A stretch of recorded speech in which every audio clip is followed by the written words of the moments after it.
Oh, what have I done? Ooh, I think I've just... Come on, it hasn't crashed. Not crashed. Don't crash. Please don't crash on me.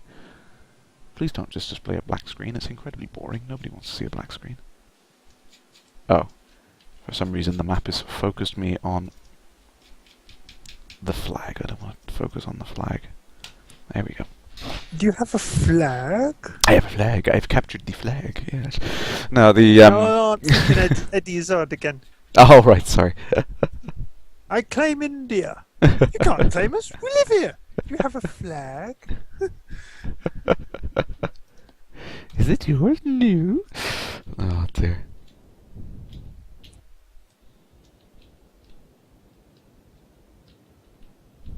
Where are we going? Right.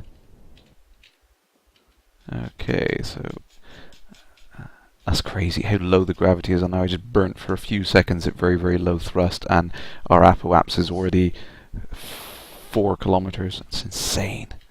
Insane. Right, let's try and get ourselves set up in a nice orbit. Maybe we can get a little bit straighter on the lift off from the surface of this thing. It'll be easier to get back to Kerbo.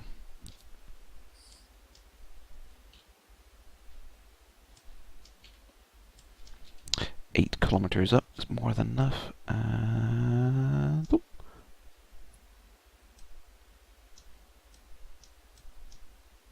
There we go. Cool. Excellent. So that is going to be a 3-second burn. That's ridiculous. Gravity is so tiny on this thing. It's absolute insanity. Oh. Come on.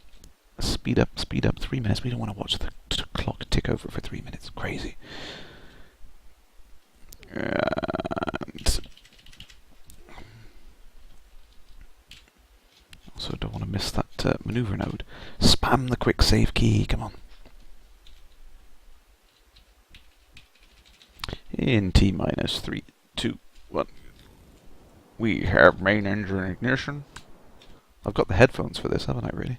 I do look the part. So the thing is, I've started this new job. I don't have my own headset yet, so I've been taking these ridiculous gaming headphones in, and I look like a right idiot. You know, everyone else has got these like slim, sleek, one earpiece type, you know, headsets, proper call center things, and I'm sat there with my ridiculous gaming headset. I look like a right numpty. The headset I have has one headphone. Oh yeah, yeah. And a bendy microphone. Yeah, that's the best ones for it, really. And the microphone, I can swing it around the other way, so I could have the headphone on either my left ear or my right ear. Oh, cool. Yeah, that makes it easier then. Oh dear, we've got to get ourselves... The best thing is I got it in a charity shop the day I was going to Elite Meet, and it only cost me 50p.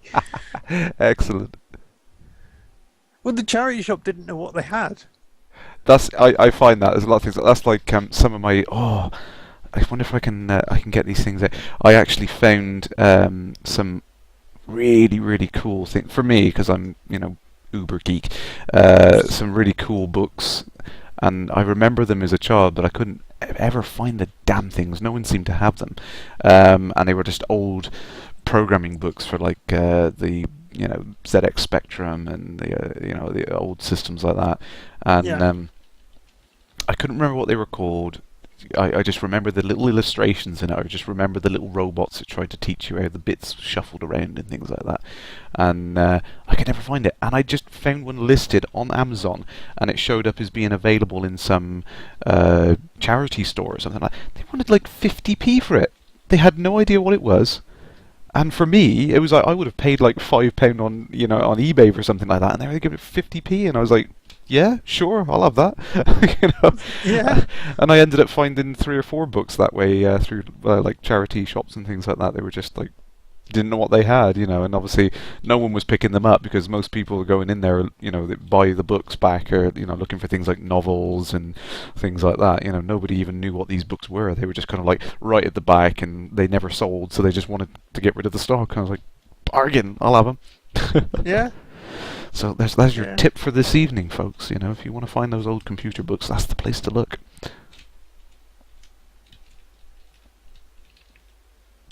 tell you a book that's probably going to be very cheap in charity shops. Mm-hmm. 50 Shades of Grey. So many people bought it, then read it, then realised it was a little rubbish, and have given it to charity shops. Yeah, they're gonna have to use them as firewood, I think. Oh dear, dear, dear. I only say it's a load of rubbish because if it was any good, people would have kept the book. Yeah, they wouldn't be scattered in all the charity shops. Right, here we go. So we're a little away from our apoapsis. That always happens to me. I never quite get the orbit right there, but never mind. We got plenty of fuel. One final tip about charity shops: if you ever buy a DVD in charity shops, take a very good, careful look at it, because last time I worked in a charity shop, I cleared out about half the DVDs on the shelf because they were pirated fakes. Oh dear. Yeah. Oh god. Because the charity shop people, they don't know how to spot the fake DVDs. Yeah, I know what you mean. God, that's terrible. I can't believe people would do that, can you?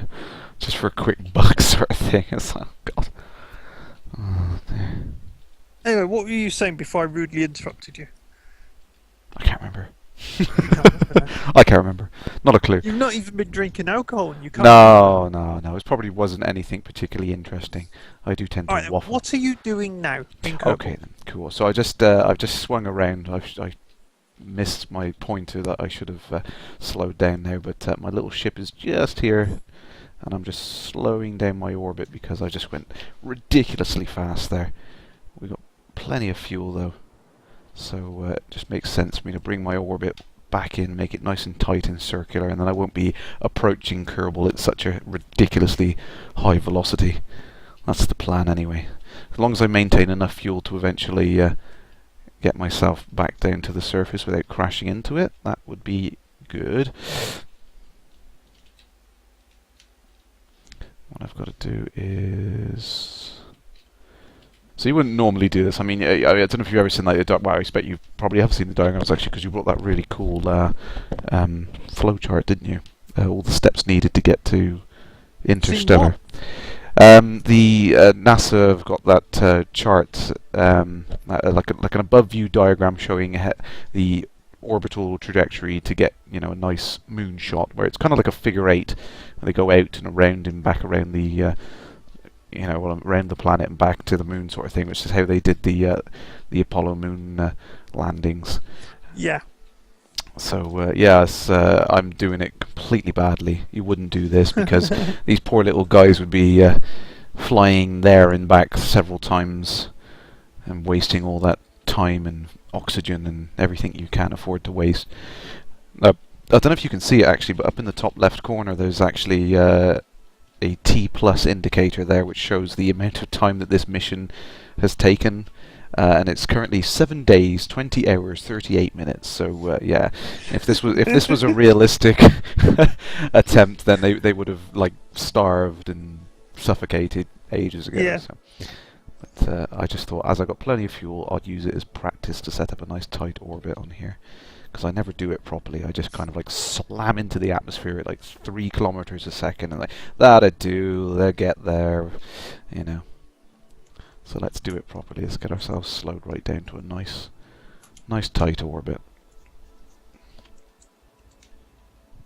Still got plenty of fuel.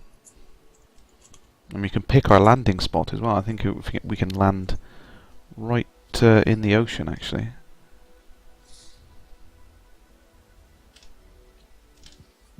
You can pick your landing spot. Yeah, I mean, there's no way of Well, how about picking a landing spot that's on the sunny side of the planet? That's what I'm looking at, actually. In Yeah, complete darkness, like you normally do. Yeah, because it's completely boring as well. There's just nothing to see.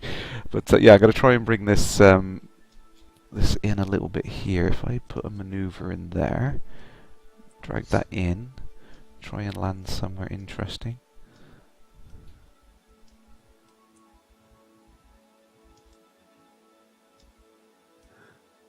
And then, oh, a little bit too far. Of course, I got to take into account the hard thing is trying to figure out whether or not the atmosphere is going to break me, not destroy me, slow me down. As the atmospheric braking is going to have an effect on me. So whether or not you kind of always need to plan to overshoot things slightly to do it. So I'm gonna attempt to do this. This has never worked. I've tried several times to do what I'm gonna do now, and it's never ever worked for me. So fingers crossed. The worst that's gonna happen is I'm gonna miss and we're gonna land somewhere else. So we can't fail at this point. Well, never say never on crash landing. We've seen worse. Ken Payton says NASA have got an Oculus Rift dev kit. They probably Yeah, have. yeah. I can't remember where I read that. I think they were doing like some robotics research or something. I read something they were doing on there, which was quite interesting to see that they were playing with it as well. It's good to see it getting approval by lots of different places and people.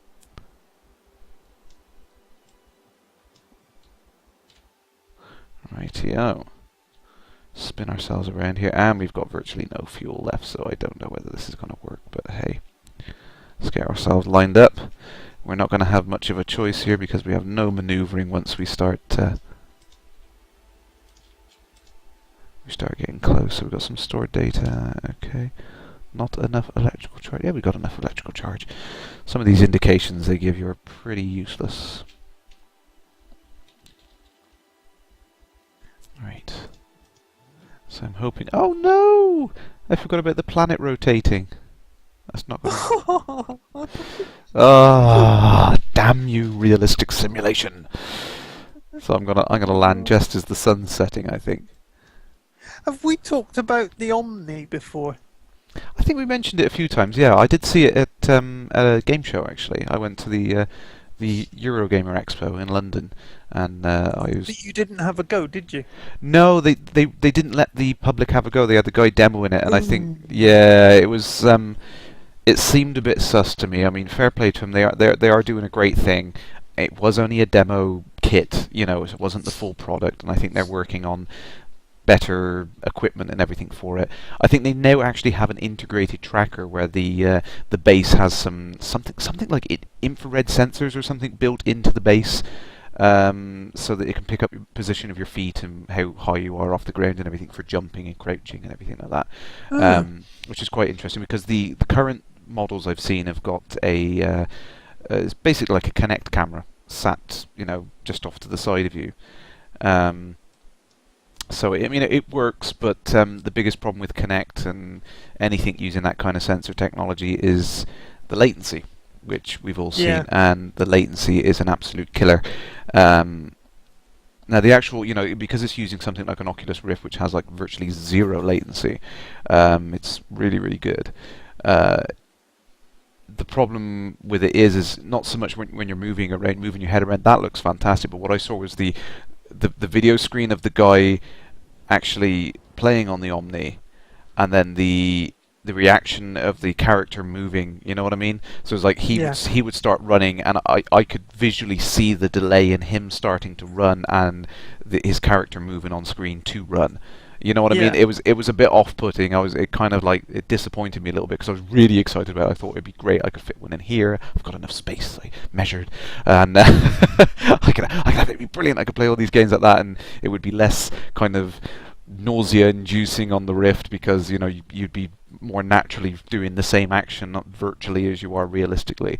So I thought it would be really great, but no, the current demo model was a little bit disappointing, I must admit, which is a shame. I was really optimistic about it, but now hopefully the next version they're working on will be a little better. Well, I looked up the Omni the website for the company that make the Omni, and it's $500 plus shipping. Oh my god! So you're talking like $150, $200 shipping. And it's because it's heavy. It's gonna be big and bulky. Well, so I then started thinking about, can't you self-build one? Yeah, I think that was one of the Kickstarter rewards. Actually, you could order a. No. I'm not even talking the official Omni. Oh, whether you can make one yourself. I'm talking making the same thing yourself. Yeah, you probably could. And I started working out in my head how to do it. I honestly don't know what sort of price you could do it for, because they do use some pretty cool materials for what they do. They, this kind of like low friction plastic material, which doesn't kind of bind up like some plastics when they grate against each other, sort of thing. So it's be interesting to see how well you could put something together. I was looking at some of these simulator systems, for the Elite Dangerous and all that, with my flight stick, and I was thinking whether I can have a better setup than what I've got, more of like a flight chair sort of thing. And some people have done some fantastic things with just PVC tubing. There's these DIY designs you can just like go on and just download, and they sell the kits like and everything. Snow Ghost on the Frontier forums making his own gaming chair.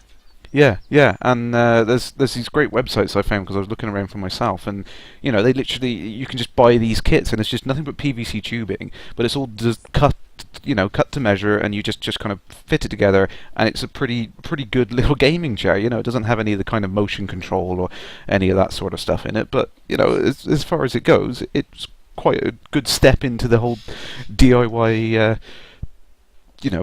simulator systems.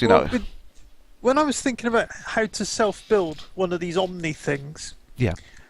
I don't know how they're doing the tracking. That's a bit beyond what I know. Yeah. Like I said, I mean, the initial ones were just using this camera, kind of like, I think it was literally a Kinect camera wired up, and it was tracking your feet. But now, like I said, they've got this kind of cool system built in, which I think it uses like infrared sensors. And there's a couple of little patches on the dome where your feet go, and it's tracking your feet movement and everything like that. Yeah. So, But if you wanted to build it yourself, all you need really is to replicate the concave base. Yeah. Replicate the support rail at waist height. Obviously, you'd have an Oculus Rift on, otherwise there's not much point. And then all you need is like a wireless controller. Yeah. For movement. So like a wireless Xbox controller or something. Yeah. Just Absolutely. to movement. So when you go to move in the game, you use the controller, but then you're also walking with your legs. Mm.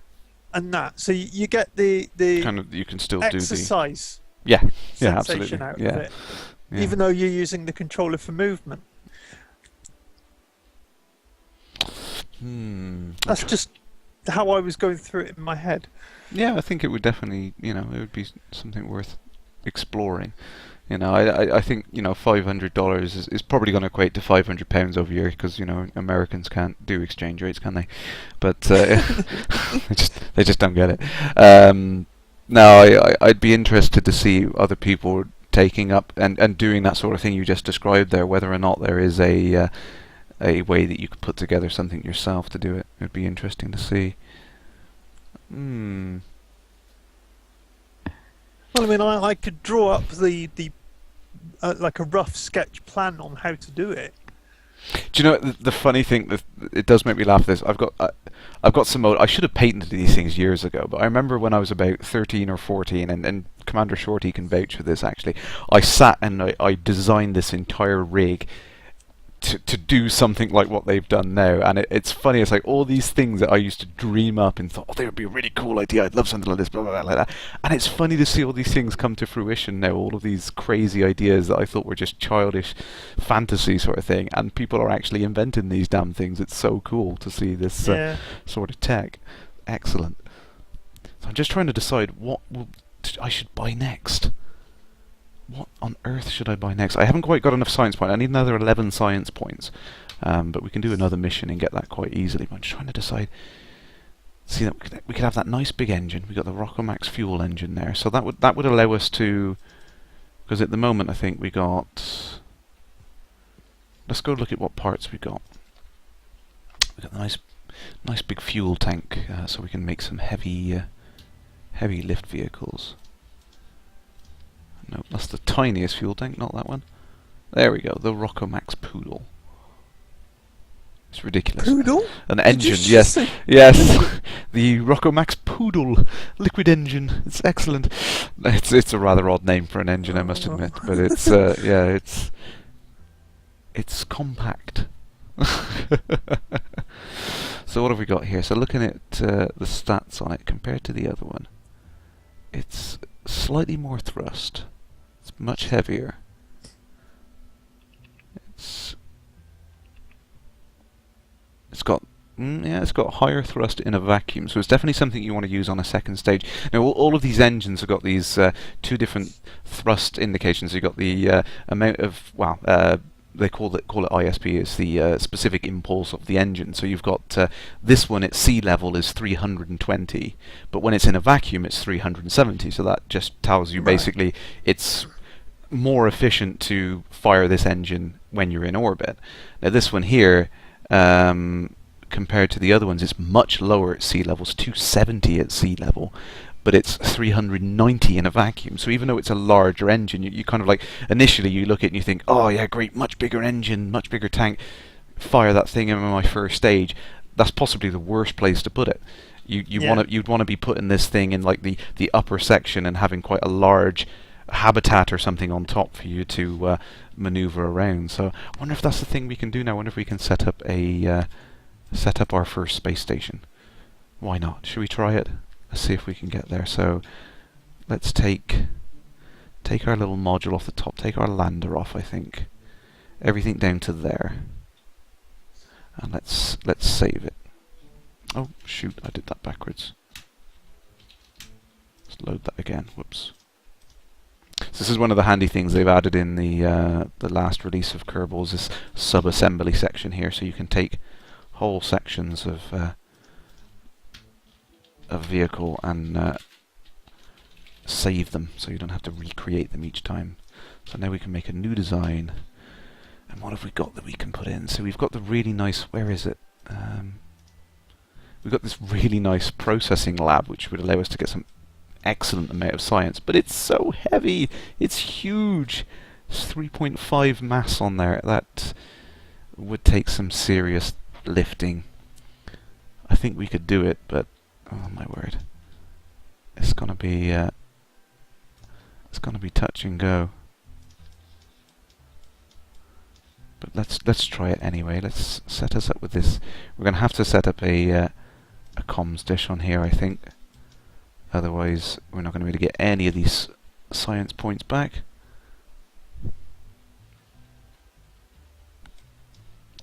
I'm going to read out a comment by Drop Bear Antics, because they're talking about on the chat. They're talking about the sustainability of devices like the Oculus Rift. Are they going to be niche, or are they going to stand the test of time, sort of thing?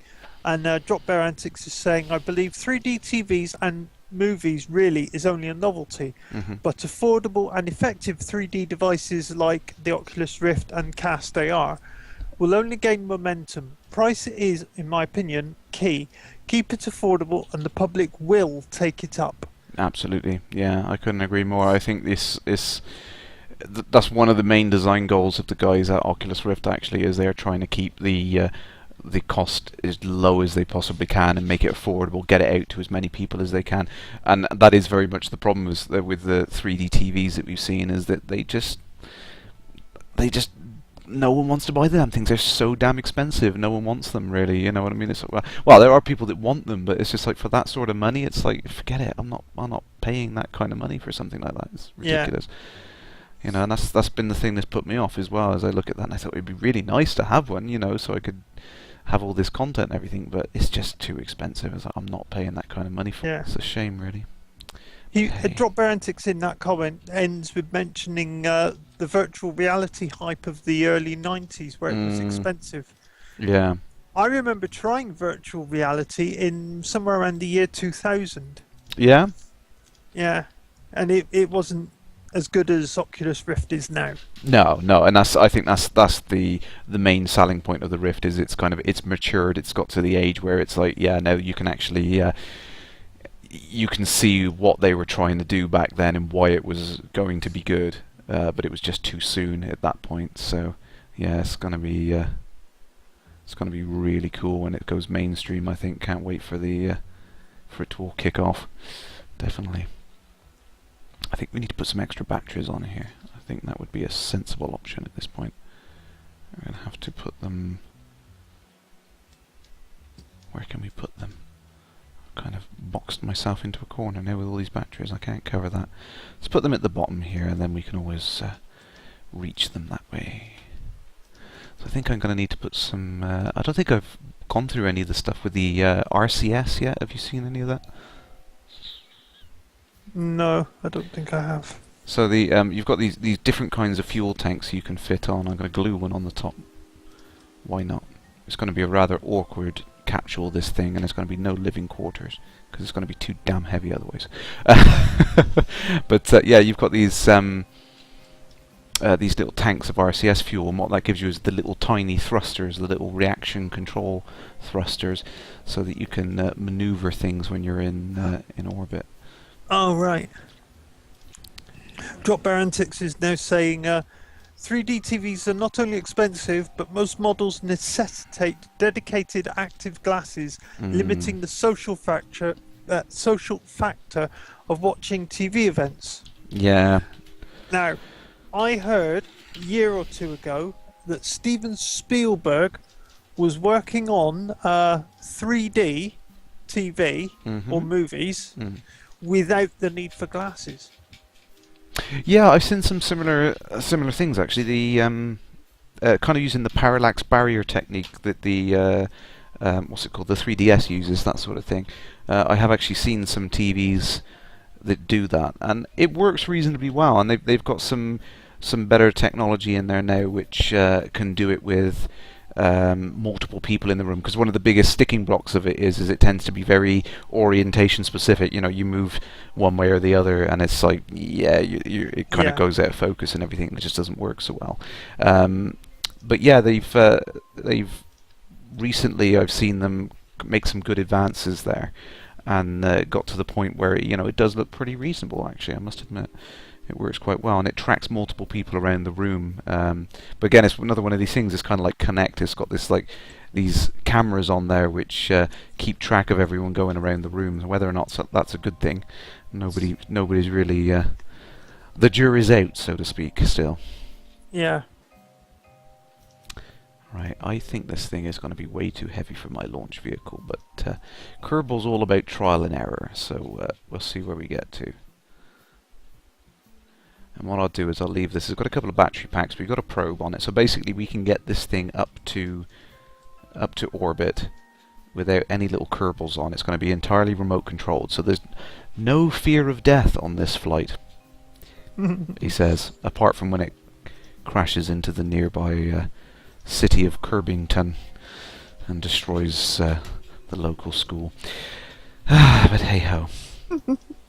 It's just my luck.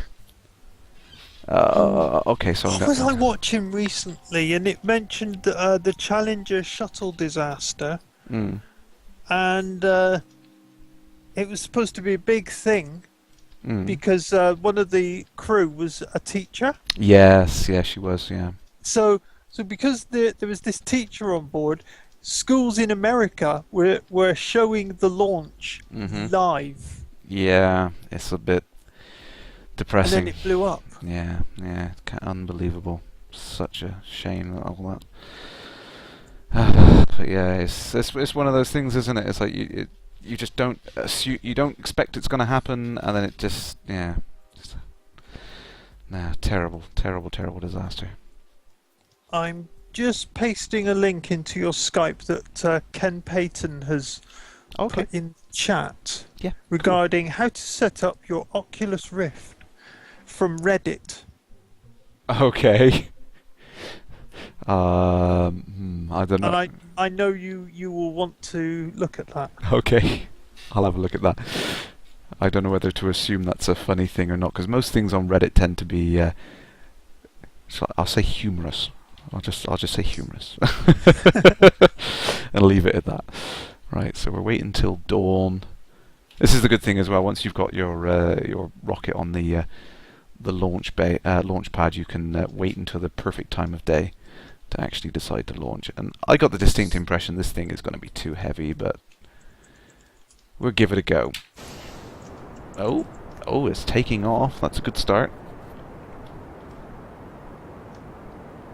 Going relatively straight. Fingers crossed. Now all I need to do is get this into orbit. That's all I need to do. he says. All fingers crossed. Toes crossed as well. I get this. I just think these tiny little engines on the bottom here are just not going to be man enough. They are not going to be up to the job. Oh no, we are accelerating. That's good. That's good. And they can gimbal about a little bit as well. That's good. But we're going to lose these engines one by one as we start to burn off the fuel in these 6 tanks down the bottom here, because they're going to peel off. And I think this was what we were talking about the other night. Actually, someone mentioned the asparagus method of rocket design. Yeah. Do you remember that? Yeah, and that's peeling the layers off. yeah, and that's exactly what it is. Is like these, you know, like a big stalk of asparagus. You just kind of peel the outer layers off, and that's exactly how it works. And it looks like it's reasonably good. I mean, if we can keep around 200 meters per second, fingers crossed, we should be able to get ourselves into a good orbital position. I'm going to throttle back a little bit there. Oh, our apoapsis is still going up. That's good. Get rid of those layers there. Yeah, and we're just... you notice the kind of velocity kind of like gets these peaks, whereas like when we lose that thrust, it kind of comes back down a little bit, and then that velocity starts to come back up again. It's mainly because of the thickness of the atmosphere. As we're gaining altitude, we're pushing against less atmosphere, so you know, you need less of a force to accelerate at the same rate. So it's crazy that they've thought of all this sort of stuff. Yeah. How are we doing for questions? I can see it scrolling up on the side, but I haven't had a chance to... Yeah, still talking about 3D. Ah, right. So I've been trying to get the Rift working for this. Actually, I haven't found a way of doing it yet, but I think that would be great, having the Rift on here. How are we doing? Right. There's those engines gone there. Oh, we've just got this one tiny little engine struggling to push us up. We're losing altitude. No, we're still... Our apoapsis is still going up. We're still gaining altitude. But our velocity is creeping down. Oh. Bless this little engine is trying its best. It's kicking in, but we are up in the upper atmosphere now. The dial at the top, I don't know if it shows up in the stream, but there's these little graduations of the colour of the blue there. It gets darker and darker as you go up, and we're in the darkest, well, one from the last now, we're in the darker section there, so it's good news for us. It means this little engine is burning better because there's less atmosphere. Right. But it's struggling now because our velocity is still slowing down. We're not accelerating, we're only just about breaking even against the force of gravity. Wow, we're not even breaking even. Oh, and the engine's gone, so let's kick in this big one. Oh, yes, this one's got a bit more oomph behind it. And I'm hoping this fuel tank seems to be quite good as well. So let's keep pushing that apoaps out.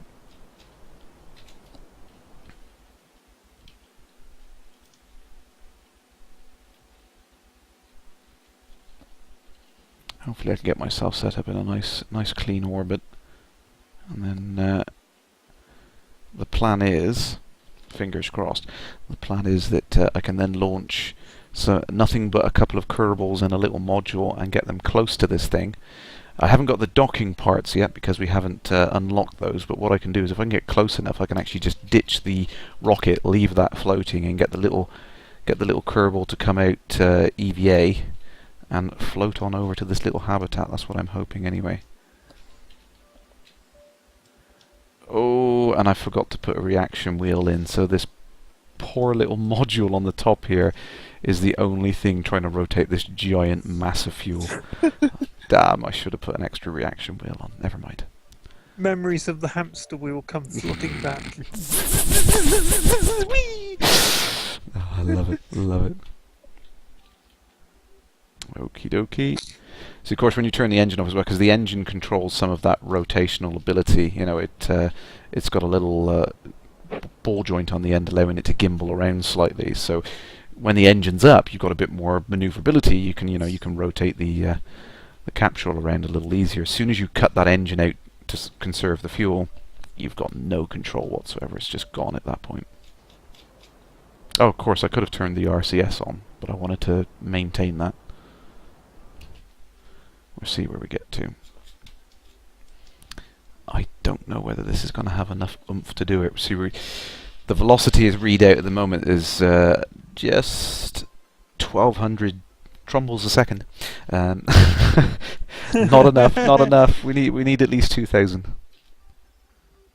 I think that would be a funny thing to have in Elite Dangerous when you have a counter of the number of trumbles in your cargo hold and you see it incrementally ticking up faster and faster.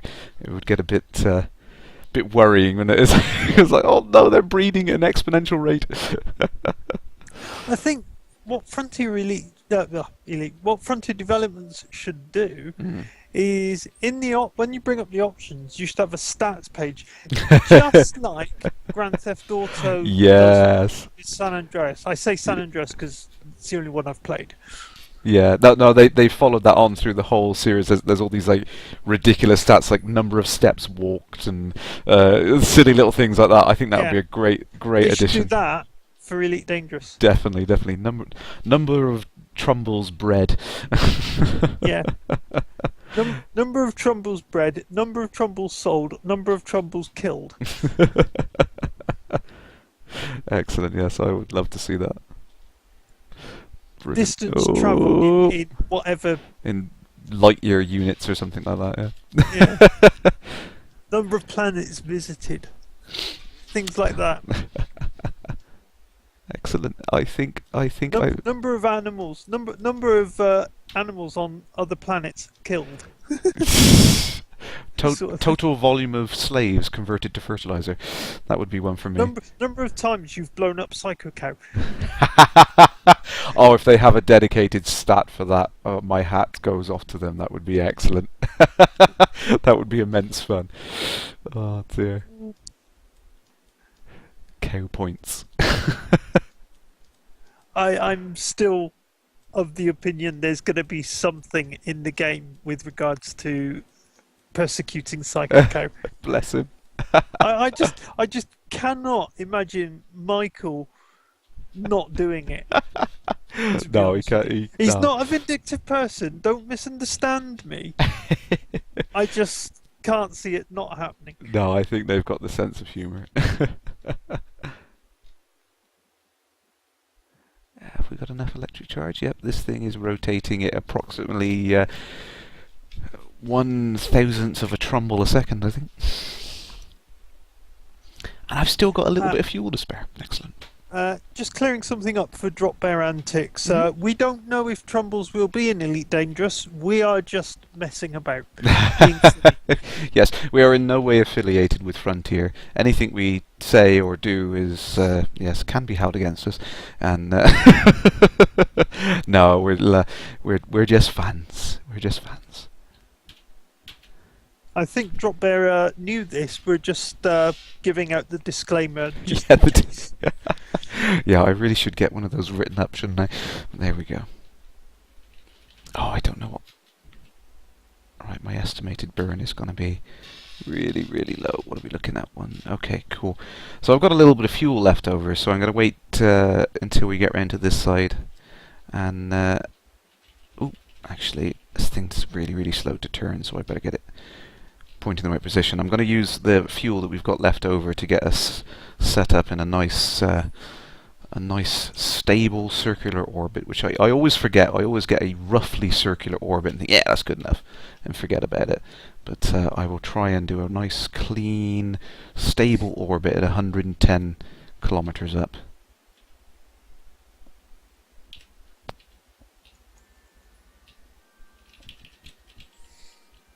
And this engine is so ridiculously big that to add an extra 13 meters per second to our orbit, which is all we're going to need, I probably need to just turn this thing on for a fraction of a second, or a trumble. Drop Bear's just made me chuckle. Oh, really?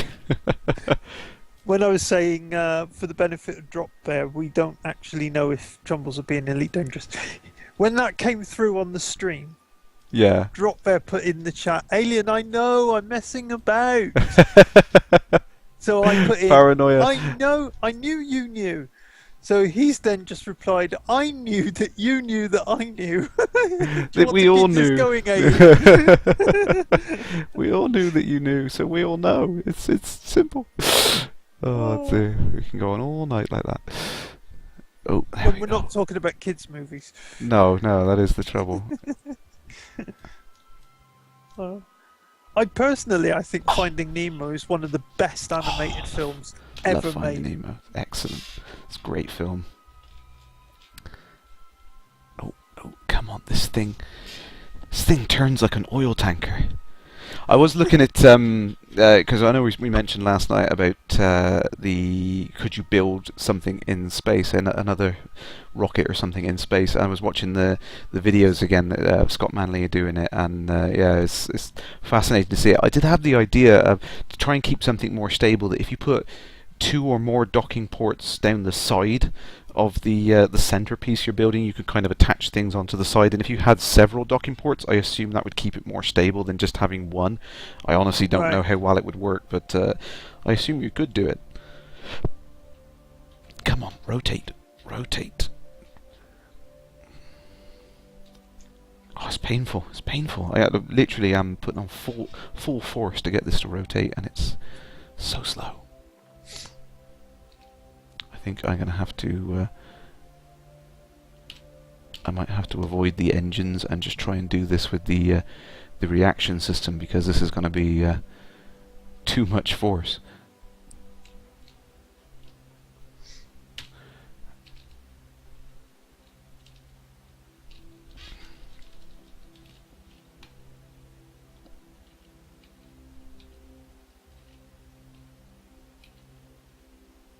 Come on, round the dark side again. Come on, Luke.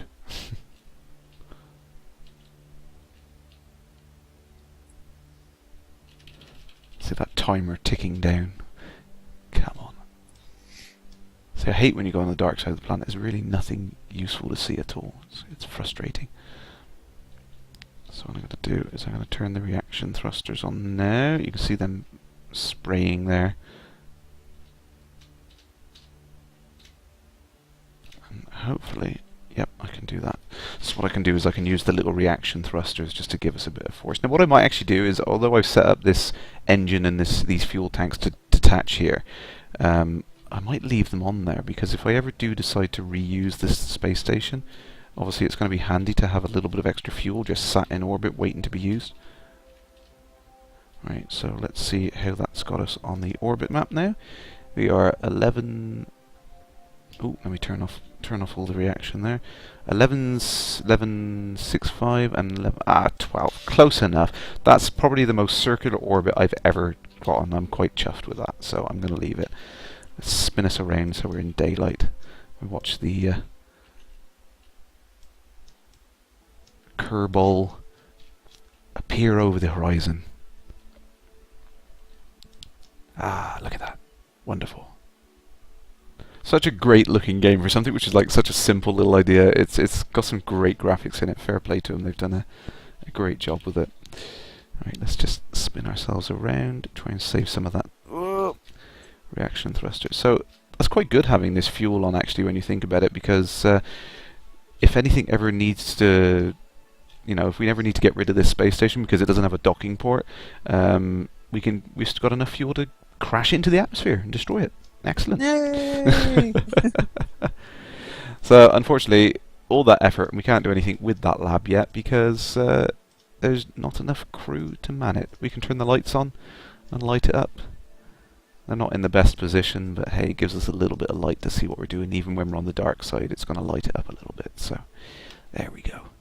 And we're breaking even on the power consumption, so hopefully the sun will do it. That's one of the things, actually. Look at these little solar panels. You can see the amount of sun exposure here is 0.65. If I rotate this around slowly so it gets into a direct view of the sun, you can actually see, as it's in a more direct orientation with the star, it gets more exposure. It goes up to 0.94 there. So they've even calculated that, the angle of the panels, and everything else. Crazy. Bless them. Yeah. Right, so let's leave that. And this is one of the things I haven't done before, actually. What I can do now is I can go to the go to the Space Center, and that's now an active flight on my little tracking center, and that's the purpose of this tracking center in the bottom right corner of the main I say menu. It's not a menu, is it, when you're seeing the grounds here? But you can click on the little satellite dishes, and you can go and see all of the current. They say flights in progress, but we've got all of the flags that I've planted, and the veggie station, which is now in orbit. So now we can design a vehicle to take a few Kerbals up. That deserves a biscuit, I think, for that. So I don't know if I've got a capsule with 2 seats in it. Crew capacity 1. Yeah. I was surprised that thing was powerful enough to lift that into orbit. But at least we know we can do it. We might be able to take a crew module or something like that. So let's gut this thing, rip it apart. We don't need those. We don't need that. Let's take all the unnecessary chaff off. Don't need this. I might leave the engine on. I'll leave the RCS thrusters on. We can use that to get really close to the station. But what I might do is get rid of that extra fuel tank because we won't need it. And we'll call that the, what should we call it? Veggie 4, I suppose. IV in Roman numerals, isn't it? 4 is, yeah, IV. Don't know what veggie is in Roman numerals. There we go. So what I'll do there is... Right, we're not going to need a parachute because these guys ain't coming back. Although I suppose that would be a good thing, but... I can always send another mission to bring them back, can't I? Yeah. This is a one-way trip, guys. Sorry. So what, I'm gonna be really, really bad with this on here. I'm gonna set up this ridiculous-looking thing here, and literally. Oh, I'm gonna have to make sure the. It's crazy. You've just seen the design come through, haven't you? It looks silly, but trust me, it will work. Because it's the only way I can fit 2 crew in is to have 2 capsules. The side benefit of that really is, we'll leave Jebediah down because he can be our rescue man. He's a legend. So, actually, I'll go to the astronaut complex, and we can show. Here we've got some rookies on here. So we've got some really stupid rookies. I'm going to hire the stupidest rookies that we've got. And Drop Bear Antics is asking, what's 4 in Kerbalian numerals? Oh my word, I have no idea. There's probably some symbol. I think it starts with a K. But then everything starts with a K on Kerbal. So let's send the noobies up to do their scientific experiments.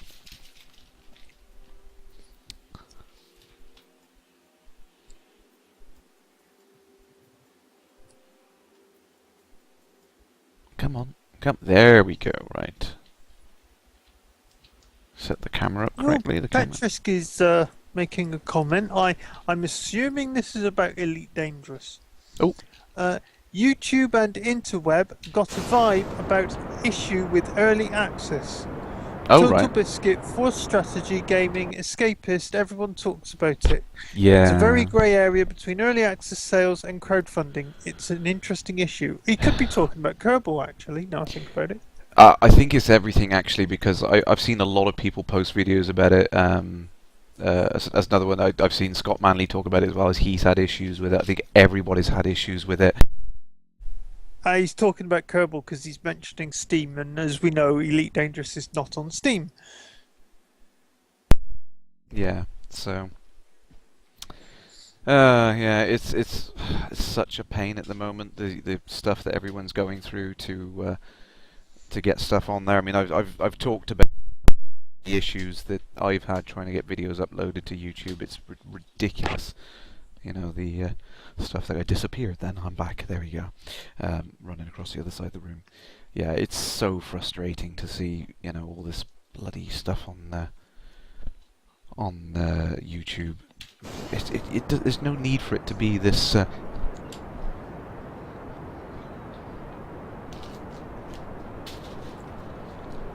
Sorry, I've got the escapees have broken out of the brig again. If you might have noticed there, this time of night. What is it? 9:45, and they've just woke up, both of them.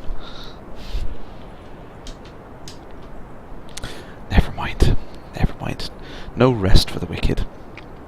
I must have been really evil in a past life. Oh no! Oh no! Why is that? Oh no! Oh no! Oh no! Detach! Oh dear. That was I didn't check my staging before I launched, did I? Whoopsie! I had to quickly read through the manual then and figure out how to detach those parts of the spacecraft we didn't want. Ah, and I tell you, I didn't actually check to see what my orbital trajectory was going to be like. So this is one of the tricky things to do in this game. Well, one of the tricky things to do is line yourself up with something else in orbit and match your velocities on there. It can be very, very difficult to get it just right. So this is going to be one of those epic fail moments, I imagine. But hey, if at first you don't succeed, crash into something. Right, there we go, we're getting up to altitude now. So we've got to try and match altitude with it first, but I think we're going to get slightly in front of it. So what we're going to have to do is go on a slightly lower, a slightly higher altitude, because to achieve a higher orbit, you can travel at a lower velocity. So if we go higher, we'll be traveling slower, and then the thing will catch up with us underneath us. So we need to go slightly higher than 112 meter altitude there. We're also going to need to line up the orbits. So that's a pretty handy thing you get on here as well. You get these intersect markers. You show how close you get to meeting with the thing you're trying to get to. So you get the separation indication on here.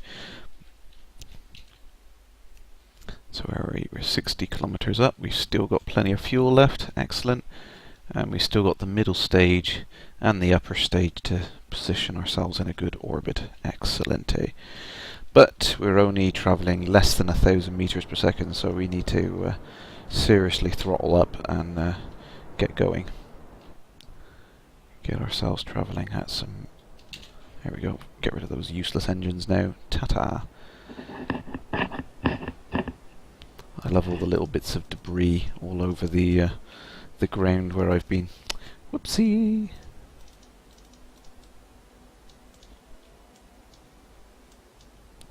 See, we're going to get within 30 kilometers of it, which is quite good, but we need to get ourselves into a nice good orbit first so that we can get around there without crashing back into the atmosphere, which is not a healthy thing to do. So we've got Hadrig Kerman and Gregbro Kerman. They're two noobs, obviously.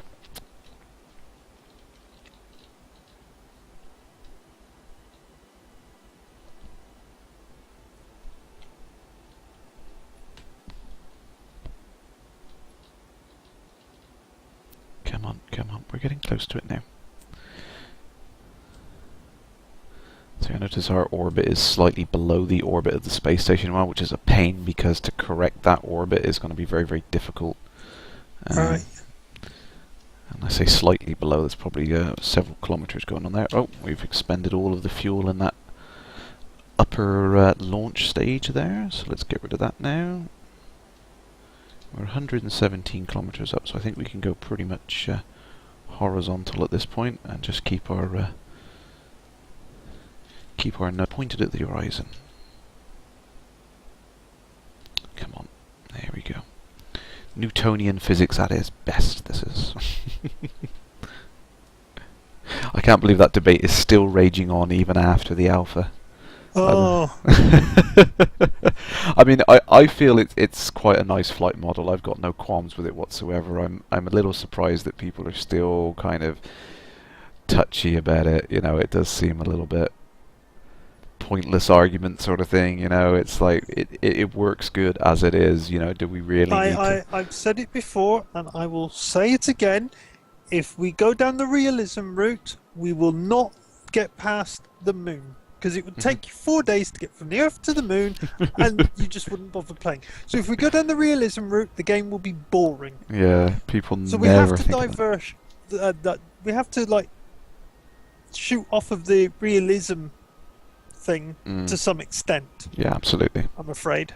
Yeah. So No, I agree. With everything in game design, and I can say from a tiny amount of experience I have, so I can't vouch for Frontier. They obviously know what they're doing much more than me, but yeah, everything in game design is about balance. It's all about balance. You know, as much as you want to make the best thing you possibly can, the best graphics and the best this and everything else, and the most realistic setting and all that stuff. That's all great, but you need to get the balance right. You know, if you try and do too much one way or the other, it just will not be fun. And games primarily should be about fun. yeah, If you miss that, then you're completely missing the point of why on earth you're making a game in the first place. So you need to go back to the drawing board and think about what you're doing. It's it's a pain, but that's the way these things are. You need to take a step back sometime, you know, realize that your vision is not going to be quite the way you thought it was going to be, and kind of admit that, yeah, you need to be a bit more conservative in your approach.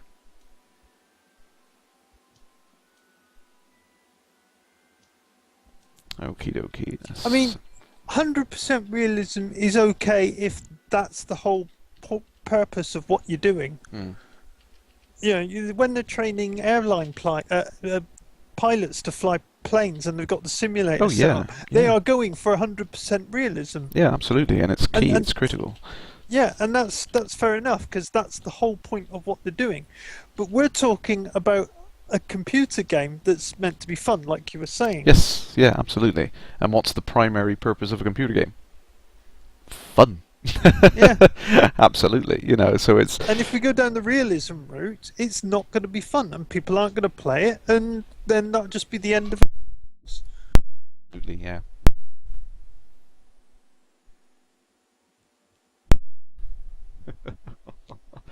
We got little prisoners coming in here again. Damn it. Damn it. Yeah, exactly. It's you know, people I just need to think take a you and step I back. have just proved it. It's a heated debate because even Yeah. us just talking about the thread is a heated debate. Yeah, yeah. It's frustrating to see people argue about it so much when it's like I can see that Frontier are making the right choices for everyone, and we just need to step back and just let them do what they're good at. You know, let them get on with Yeah. it. So I'm hoping to catch up with this thing. Hoping to get a really good intersect if I spin round a few times.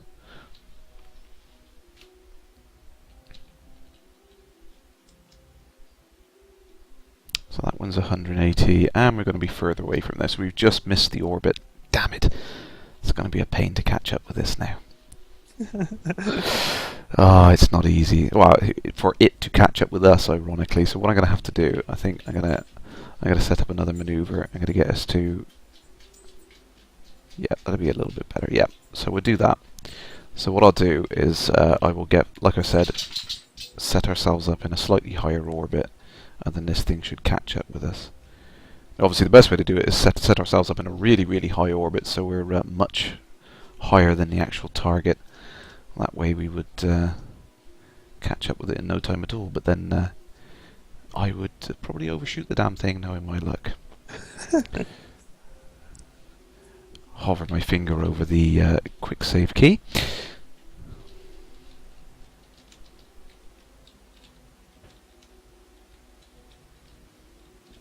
So how much fuel? We got loads of fuel.